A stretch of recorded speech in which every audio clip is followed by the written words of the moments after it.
আসসালামু আলাইকুম শিক্ষার্থীরা, তোমরা সবাই কেমন আছো? এই পর্ব আলোচনা করব ক্লাস 3 বাংলা বইয়ের পৃষ্ঠা নম্বর 45। পৃষ্ঠা নম্বর 45 এখানে আছে, দেখো পাঠ 14। আজকে আমরা আলোচনা করব পাঠ 14। এই পাঠের নাম হচ্ছে নদীর দেশ। বাংলাদেশ নদীর দেশ, অর্থাৎ আমাদের বাংলাদেশ হচ্ছে নদীর দেশ। শত শত নদী আছে এই দেশে। কোন দেশে? বাংলাদেশে শত শত নদী আছে। জালের মতো জড়িয়ে আছে সেগুলো, অর্থাৎ ঝালের মতো একে বেঁকে কি আছে? জড়িয়ে আছে। নদীগুলোর কত সুন্দর সুন্দর নাম। মুখে আগুন নেই কিন্তু নদীর নাম আগুন মুখা, অর্থাৎ নদীর মুখে কোনো আগুন নেই কিন্তু নদীর নাম আগুন মুখা। আবার আরেকটির নাম দুধকুমার, যেন দুধের নদী। ধানের নাম মিলিয়ে নাম ধানথারা, ধানসিঁড়ি, এগুলো ছোট নদী। বড় বড় নদীও আছে, যেমন পদ্মা, মেঘনা, যমুনা, ব্রহ্মপুত্র। সব নদী একরকম নয়। কিছু নদী এঁকে বেঁকে চলে, কিছু চলে সোজাভাবে। কিছু নদী শান্ত, কিছু নদীর স্রোত বেশি। ব্রহ্মপুত্র বাংলাদেশের একটি বড় নদী, অর্থাৎ ব্রহ্মপুত্র হচ্ছে বাংলাদেশের একটি বড় নদী। ব্রহ্মপুত্রের জন্ম হিমালয় পর্বতে। ব্রহ্মপুত্রের জন্ম কোথায়? হিমালয় পর্বতে। সেখান থেকে শুরু হয়ে অনেক পথ ঘুরে বাংলাদেশে ঢুকেছে। হিমালয় থেকে জন্ম নিয়েছে এমন আরেক নদী পদ্মা। পদ্মা নদীর ইলিশ খুব বিখ্যাত। আমরা জানি পদ্মা নদীর ইলিশ হচ্ছে খুবই বিখ্যাত। এই নদীতে ঘড়িয়াল দেখা যায়। ঘড়িয়াল দেখতে কুমিরের মতো। ঘড়িয়াল দেখতে কিসের মতো? কুমিরের মতো, কিন্তু খুব নিরীহ, মানুষকে আক্রমণ করে না। ওই ঘড়িয়াল কি? ওই কুমিরের মতো ঘড়িয়ালটি মানুষকে আক্রমণ করে না। যমুনাও বড় নদী। এই নদীতে বাগাইট নামে বড় মাছ পাওয়া যায়। বাংলাদেশের আরেক প্রধান নদী মেঘনা।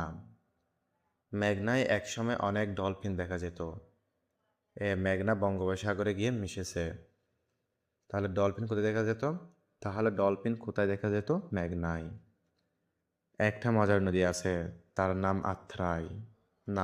আত্রাই। বাংলাদেশ থেকে ভারত গিয়ে আবার বাংলাদেশে ফিরে এসেছে। অর্থাৎ এটি এমন একটা নদী যেটি বাংলাদেশ থেকে ভারতে গিয়েছে, আবার ভারত থেকে বাংলাদেশে আবার ফিরে এসেছে। যেন শখ হয়েছে প্রতিবেশী দেশকে দেখে আসার। অর্থাৎ এখানে বলতেছে যেন শখ হয়েছে বা ভারতকে দেখার জন্য মন জেগে উঠেছে, এটা বোঝাতে চাচ্ছে। বাংলাদেশ ও মায়ানমারকে ভাগ করেছে এক নদী। অর্থাৎ বাংলাদেশ ও মায়ানমারকে ভাগ করেছে এক নদী, তার নাম হচ্ছে নাফ, অর্থাৎ নাফ নদী। ভারতের লোসাই পাহাড়ে জন্ম নিয়ে বাংলাদেশে ঢুকেছে কর্ণফুলী। এই নদীটি বেশ খরস্রোতা। বাংলাদেশের আরেকটি নদী হালদা। এই নদী মা মাছের কাছে খুব প্রিয়। অর্থাৎ হালদা নদীতে মা মাছ এসে কি করে? ডিম ছাড়ে। ডিম ছাড়ার জন্য মা মাছ হালদা নদীতে আসে। কিছু নদী বনের ভিতর দিয়ে গেছে, যেমন হরিণটানা, বলেশ্বর, নীলকমল, এরকম নদী। এইসব নদী সুন্দরবনের ভিতর দিয়ে বয়ে চলেছে। এইসব নদীতে আছে কুমির, খাগড়া আর নানা প্রজাতির মাছ। সাপের মতো পেছনে একটা নদী আছে, নাম তার সোমেশ্বরী। অর্থাৎ সোমেশ্বরী নদীটি হচ্ছে সাপের মতো পেছানো। এই নদী বালুকানা বয়ে আনে।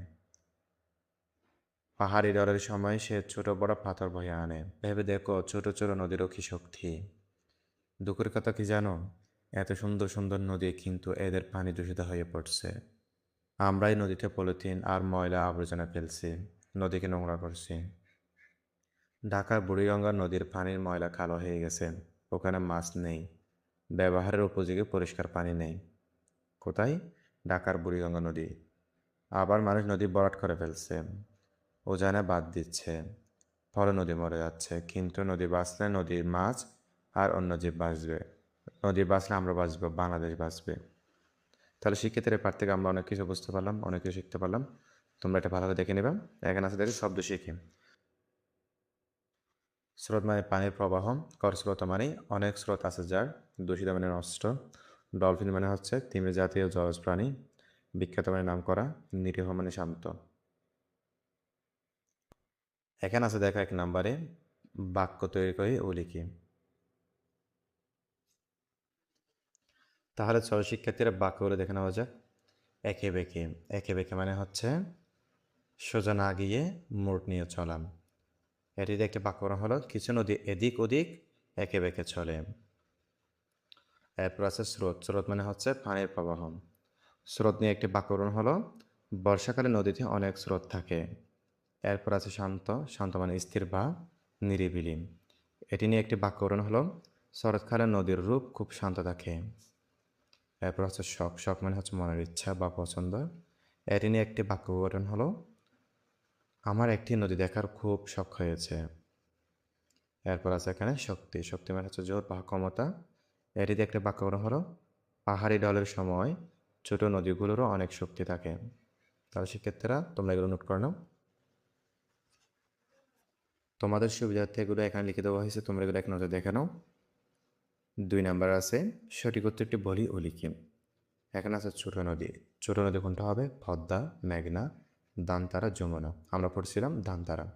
ছোট নদী দান্তারা। এখন উত্তর হবে গ। হিমালয় পর্বতের জন্ম।